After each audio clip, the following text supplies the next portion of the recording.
The slave market on the desert planet Velkar 9 was loud and cruel. Merchants shouted. Chains rattled. Buyers laughed. And in the middle of it all, she stood, barefoot, shivering. Her long purple hair was tangled. Her skin, once bright silver, was now pale and dirty. In her arms, she held a tiny baby wrapped in an old cloth. The baby didn't cry anymore, just breathed weakly. Her name was Shari. She wasn't a warrior. She wasn't young anymore. And now she had nothing left to sell, except herself. I'll work, I'll clean, I'll do anything, she whispered to every passing buyer, holding her child close. Please, just give him food, please. But no one cared.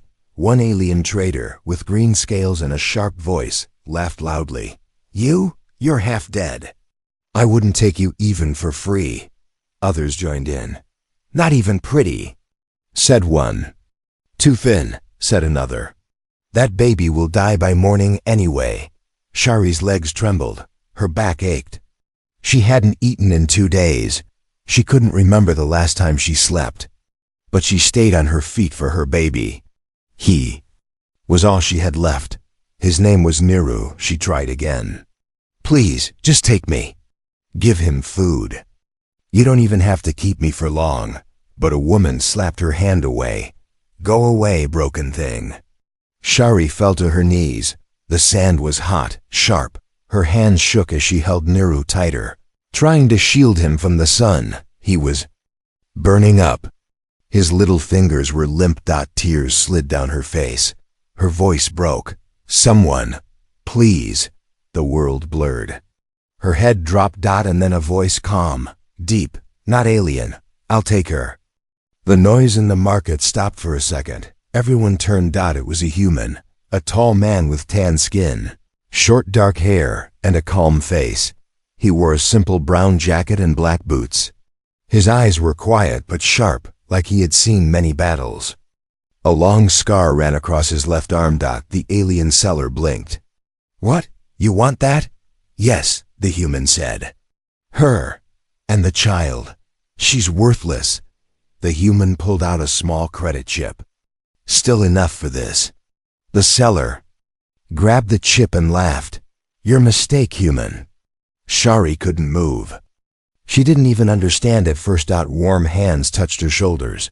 Gently. She looked up. The human knelt in front of her. I'm not going to hurt you, he said softly. You're safe now. Her eyes widened. No one had spoken to her like that in years. Why? She asked weakly. Because no one else did. She passed out in his arms. She woke up hours later, soft cloth beneath her, a warm blanket over her body, cool air, light coming from a soft lamp, not the harsh sun, her baby. She sat up fast. Niru was sleeping peacefully next to her, his lips pink again, his cheeks fuller. A soft machine near him hummed, giving him gentle nutrition. Tears filled her eyes. He was okay. You're awake. She turned. The human stood at the door. He had a tray with warm soup and bread. Eat, he said. She stared. You didn't touch me? No, you bought me. I bought your freedom, he said. There's a difference. She couldn't speak. Her lips trembled. What's your name? He asked. Shari. I'm Alex. She lowered her head. I have nothing. I can't repay. I didn't ask you to. Then why? He was quiet for a long moment. Then he said, because no one deserves to beg like that. Not with a baby in their arms. Shari's eyes filled again. She had begged, crawled, been kicked and laughed at, and now someone had helped her without asking for anything in return. Alex put the tray beside her. Rest. Your child is safe now. And so are you. Then he turned and walked away, giving her space. Shari looked at Niru again. He was warm, breathing steady. Alive. For the first time in a long time, she let herself believe. Maybe she wasn't alone anymore. The first thing Shari noticed when she opened her eyes again was silence. Not market noise. Not shouts. Not chains. Only the quiet hum of something warm. Something soft. She was lying on a clean bed, not a cage, not a floor. Not sand. A clean, soft bed. Her body still hurt. Her arms still felt heavy. But for the first time in many cycles, she wasn't afraid to breathe. Her baby Niru lay beside her, wrapped in soft cloth. His cheeks had color again, a slow rise and fall in his chest. He was alive. Then she smelled it, real food. She sat up quickly. Her heart jumped. That's when she saw him again, the human, Alex. He stood in the corner of the room, holding a metal bowl. Steam rose from it. He hadn't shaved. His eyes looked tired. But when he saw her awake, he smiled. I made soup, he said. Shari didn't speak. She stared at him, silent, cautious, scared.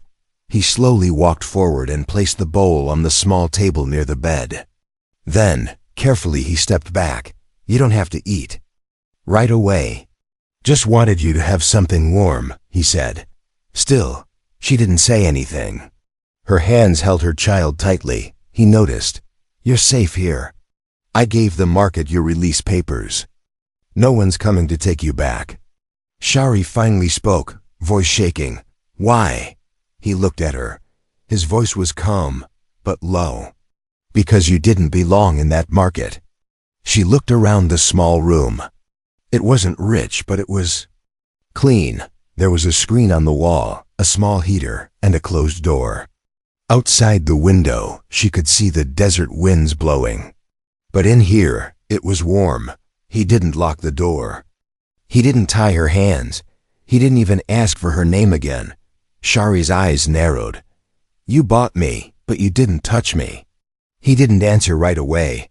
Instead, he walked to a shelf near the wall and pulled out a small box. From inside, he removed a small glowing crystal. It lit up a soft image in the air, a picture. It showed a woman with kind eyes and a little human girl smiling beside her. Shari stared at it. My family, he said quietly. They died last year, pirate raid. I couldn't save them. She lowered her eyes. I came to this planet to forget, he said. I didn't plan to buy anyone. I just saw you. And I couldn't walk away. Shari swallowed hard. Her hands touched the edge of the blanket. I'm not pretty, not strong. I'm nothing now. Alex looked straight at her. That's not true. Her breath caught. He continued. I saw someone who didn't beg for herself, only for her child. You didn't cry for your own hunger, only his. She looked down at Niru, who was still asleep. Her arms curled around him again, as if scared he'd vanish. I don't want anything from you, Alex said. No service, no work, just rest, heal, that's all. Her voice was a whisper. No one ever said that to me. I'm not no one, I'm human. That night, she sat by the window and watched the desert. The stars above were different. Here, but they still blinked, like back on her old homeworld. She remembered her family, her village, how everything changed during the famine, how she had run, carried Niru across 3 cities, begged in every street, and no one helped until now. The door behind her creaked open slowly. Alex stepped in, holding a small bottle. This helps with sleep, safe for your kind, just 2 drops. She nodded. As he turned to leave, she said softly, Why didn't you lock the door? He turned his head. Do you want me to? She shook her head. He smiled faintly. Then, I won't. He left the room. She held the small bottle in her hand. Then she looked at her child. Then the stars. Then the door. She had been bought. But for the first time, she didn't feel owned. Shari had seen many kinds of men in her life. Traitors who lied with smiling faces. Soldiers who broke things just to feel strong. Buyers who used kindness like a trap. But Alex was different, and that confused her more than anything. It had been 6 nights since he brought her into his home. 6 quiet nights. He never entered her room without knocking. He never asked for service. He never even looked at her the way others once did, like she was a thing. Instead, he gave her spacesuit. He taught her how to use the small kitchen tools. He showed her how to access the translator pad.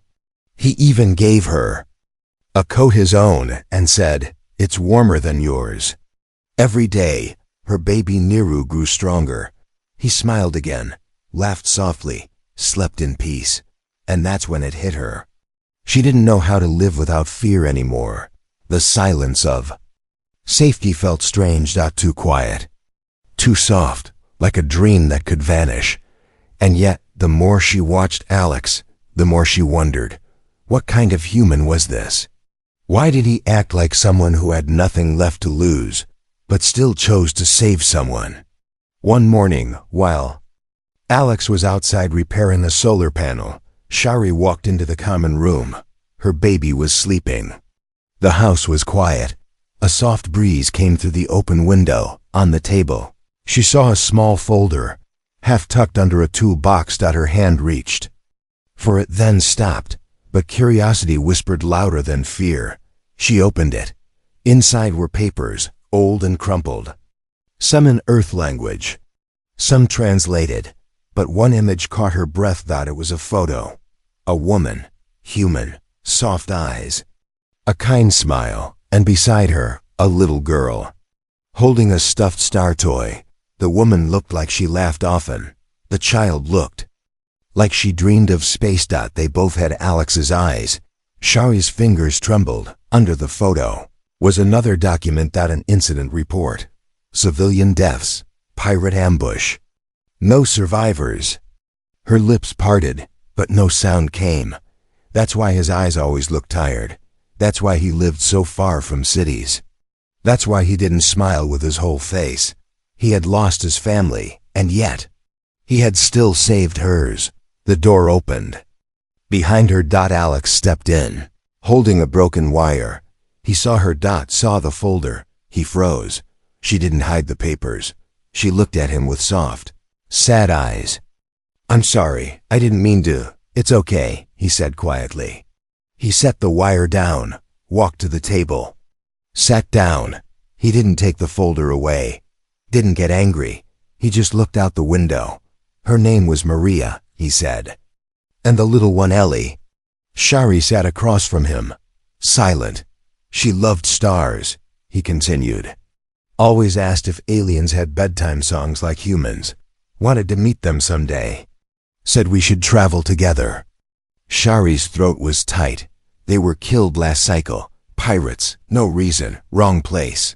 He blinked slowly. "I survived because I went to buy juice." Shari couldn't speak. Her heart ached for him in a strange, quiet way. "I came here to forget," he whispered. "But I only remembered more." She reached across the table and touched his hand. His hand flinched, but didn't pull away. "You saved my child," she said. "You saved mine first," he replied, voice shaking. They sat like that in silence, just two broken people. One who had lost everything, one who had been thrown away, and yet somehow sitting at a small table in a quiet desert house. They didn't feel alone anymore. That night, after putting Niru to sleep, Shari stepped into the hallway. Alex was sitting outside on the porch, looking at the stars. She joined him. He handed her a warm cup. "I don't know what I'm doing," he said with a weak smile. "I never planned to be this." "You don't have to know everything," she replied. "You only have to be kind." He looked at her, surprised. "Most people want to fix broken things," she said. "You just gave me time to breathe." He nodded slowly. The wind passed between them. Soft, cold, but not cruel. For the first time in years, both of them felt seen. Shari had never touched someone without fear. Not since the war. Not since the famine. Not since being sold, rejected, and forgotten. But that night, on the porch under the alien stars, she had reached out and touched his hand. And Alex froze. Not because he was afraid, not because he was angry, but because something deep inside him broke open. A memory. A moment. Feeling he thought he buried forever. He didn't pull away. He didn't speak. He just stared at her hand over his. Warm, small, trusting. Her skin was cold from the desert wind, but her touch was soft like someone who still hoped, even after everything. Shari slowly pulled her hand back, thinking maybe she crossed a line. But Alex whispered, "No, it's okay." She looked at him. He didn't smile. But he didn't look away either.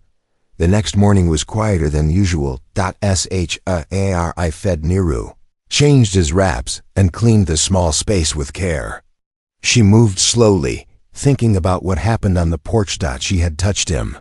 He let her. It meant nothing, or it meant everything. She didn't know, but it was the first time she felt something stir in her chest that wasn't fear or pain.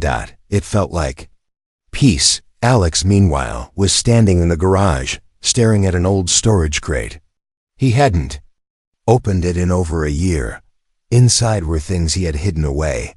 A small dress folded neatly, a child's drawing of a rocket ship and a smiley sun, a necklace his wife once wore. He sat on the floor, staring at it all. Then, slowly, he picked up the necklace. It still smelled faintly of her. He clenched it in his hand. And for the first time in a long time, he didn't cry. He just sat there thinking of the woman now sitting in his home, the alien mother who had offered herself in a market full of cruelty, not for survival, but to feed her baby. And something inside him whispered, "She's stronger than she knows." Later that day, Shari stepped out with Niru wrapped close to her chest. The wind had softened. The sky was clear. She found Alex sitting near the water tank, fixing the purifier. "Need help?" she asked. He looked up. "I'm almost done. Just being careful." "I'm not afraid to get my hands dirty," she smiled. He paused, then handed her a small wrench. "Hold this." They worked side by side for a while. Quietly, Shari didn't ask him questions, and Alex didn't offer stories. But their silence wasn't empty. It was comfortable. At one point, Niru sneezed in her arms, making a tiny squeaky sound. Alex looked over. "He sounds stronger." "He is," she said. "You saved him."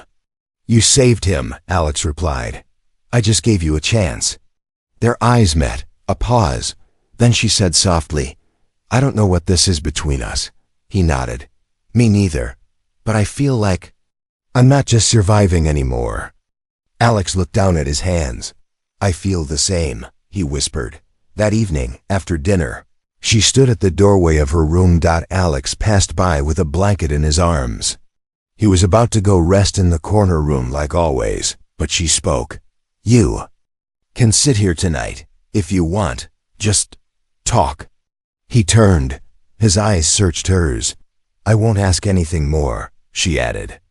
"I just like your voice." He chuckled lightly, surprised. "That's a first." She smiled. "It makes me feel safe." He sat by the door, leaning his back against the wall. They talked. Not about pain, not about past. But about stars. About food. About how human children played. Shari told him about songs from her world. He told her about how snow felt on his skin. They laughed quietly, and when Niru cried a little, Alex helped rock him gently, humming an old earth lullaby. Shari looked at him. He looked at her. And in that quiet room, without touching, something touched both their hearts. Not passion, not heat, but something gentler, something real. Later, as Alex got up to leave, she said one last thing. "You said once that someone should be kind. Do you know what I think now?" He looked at her. She said, "Kindness doesn't always mean weakness. Sometimes it's the bravest thing in the universe." He nodded slowly. "Then maybe we're both a little brave." The morning didn't feel right. There was no warning. No storm in the sky, no loud sounds, just a strange stillness in the wind. Like the desert was holding its breath. Shari stood at the doorway, holding her child close, staring at Alex. as he packed a small black bag near the hoverbike. Her heart was tight, like something invisible was pulling it apart. "Where are you going?" she asked softly. Alex didn't look at her at first. He double-checked his weapon, small, clean, and deadly. Then finally he turned. "There's a signal," he said. "A call for help. Human outpost not far from here. Pirates might be involved." Her breath caught. "Pirates?" He nodded. "They need someone with training. I used to be that someone." Shari stepped forward. "But you left that life." "I did." He looked down at his bag. "But sometimes we don't get to choose when the past calls us back." She stayed silent for a moment, then said, "You don't have to be a hero." Again, Alex met her eyes. "I'm not going to be a hero. I'm just not the kind of man who ignores a distress signal, especially when innocent people might be in danger." Shari looked at Niru. He was sleeping peacefully in her arms, unaware of anything. "What if you don't come back?" she whispered. Alex's jaw tightened. Then he walked over and gently touched Niru's tiny hand. The baby shifted but didn't wake. "I will come back," Alex said quietly. "I promise both of you." She stared at him. "Don't make promises you can't keep." He gave a small, broken smile. "Then I'll keep it." He placed something in her hand before climbing onto his bike, a small silver key. "Lock the doors at night," he said. "There's a pulse alarm. Use it if you feel anything strange." Shari couldn't stop the tears in her eyes. She didn't beg. She didn't cry loudly, but inside she screamed. She had just begun to trust again. And now he was leaving. The bike roared to life. The dust rose, and then he was gone, swallowed by the desert wind. That night, the house felt colder. Too quiet. Too hollow. Niru kept waking up, as if he felt something missing too. Shari sang him soft songs from her home world, her voice shaking, but she kept hearing echoes in her mind. "I'll come back. I promise."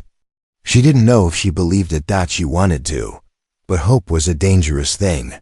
3 days passed. No message. No signal. No sign of Alex. Shari stayed inside most of the time. She cooked.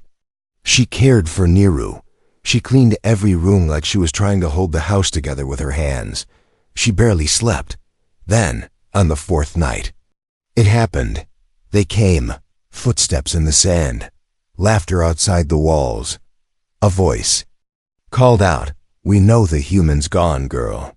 Come out, and we'll be gentle." Her blood turned cold. She grabbed Niru, hid him in the secret panel Alex had shown her, the one behind the water crate. Then she locked the door, pressed the pulse alarm, but they were already inside. 2 of them, maybe 3. She didn't see clearly. One had a blaster. The other held a chain. "You think he owns this place?" one growled. "Humans don't belong here. Neither do you."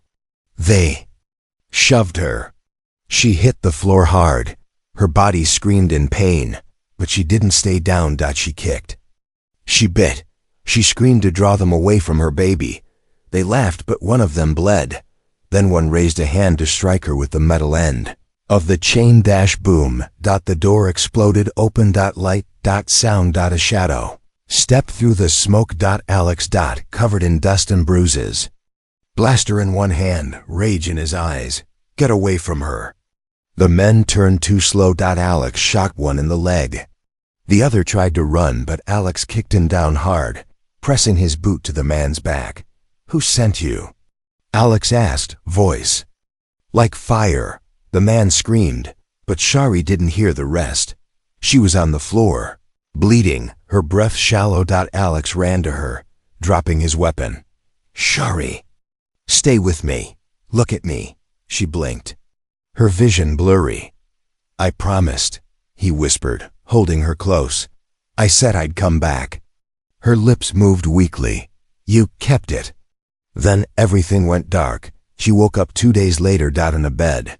Clean sheets. Niru sleeping beside her, and Alex sitting in a chair by the window, asleep, holding her hand.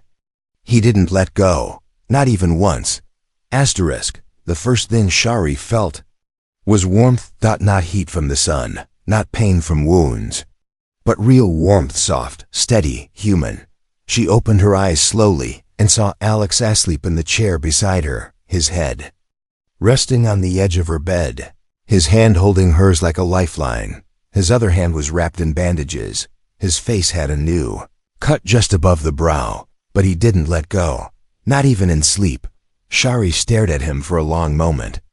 Then her eyes moved to the side. Niru was tucked next to her, sleeping peacefully. Alive.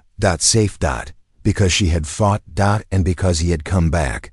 Tears gathered in her eyes, not from pain, but from something much harder to carry. Gratitude. Real, aching gratitude.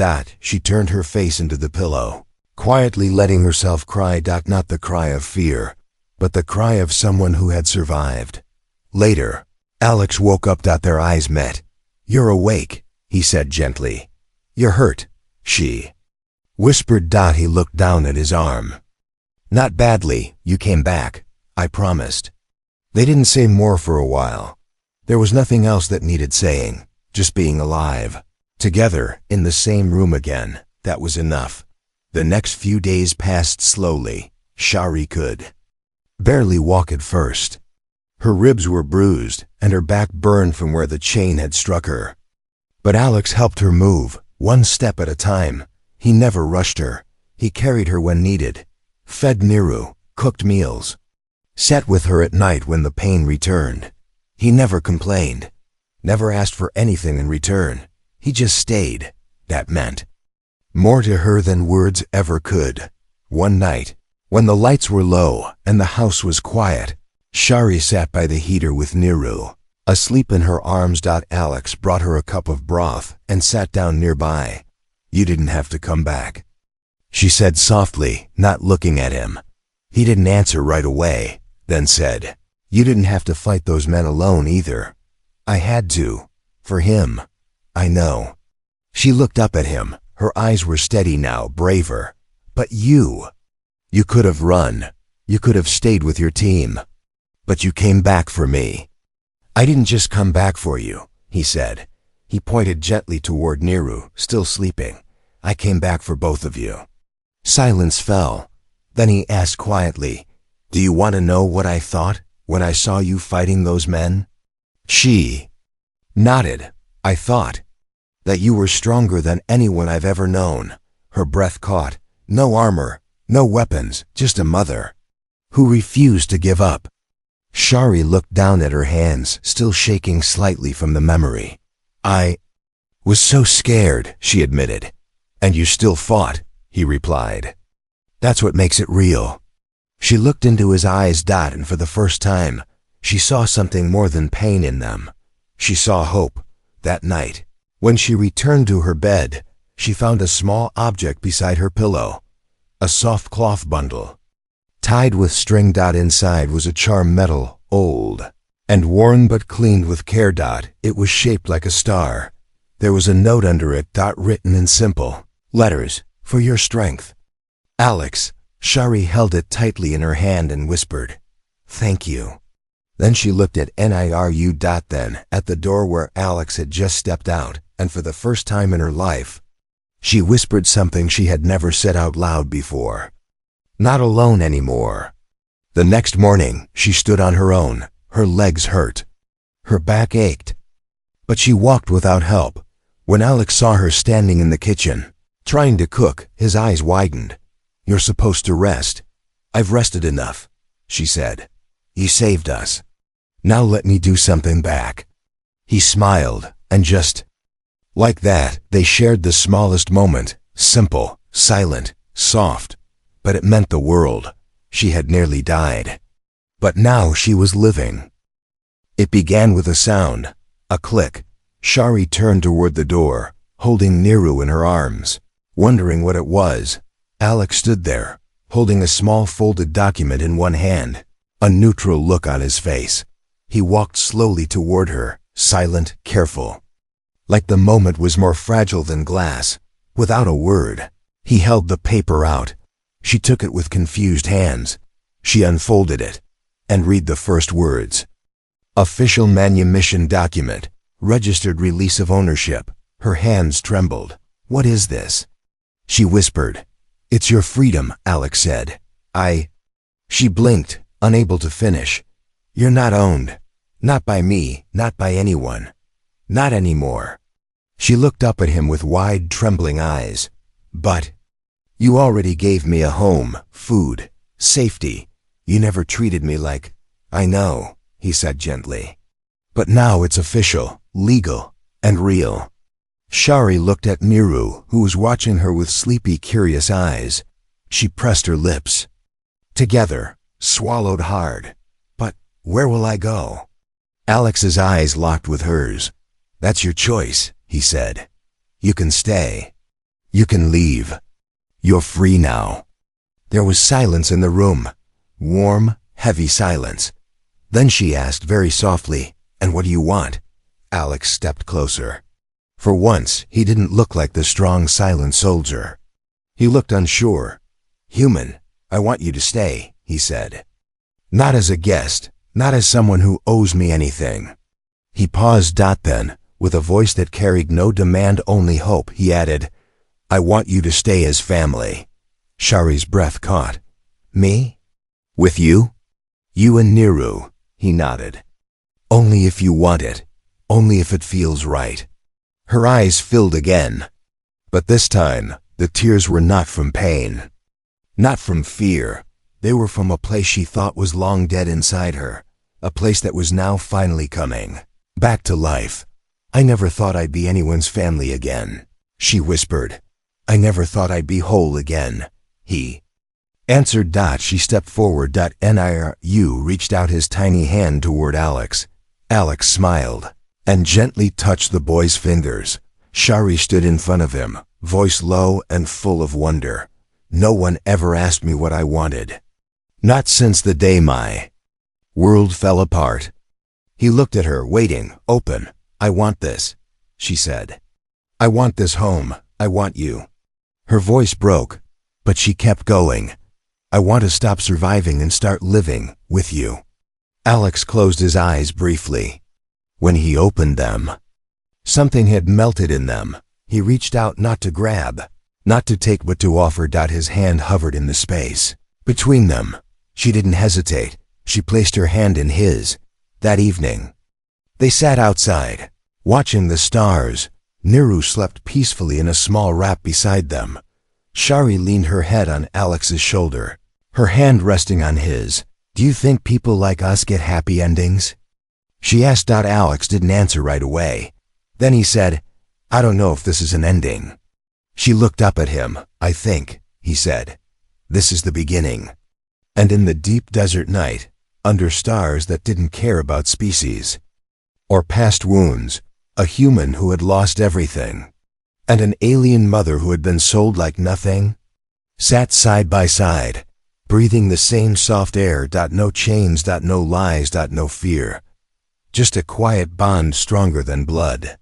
He gave her freedom then. Asked for her heart, she gave him both. And in that simple, silent promise, they found love.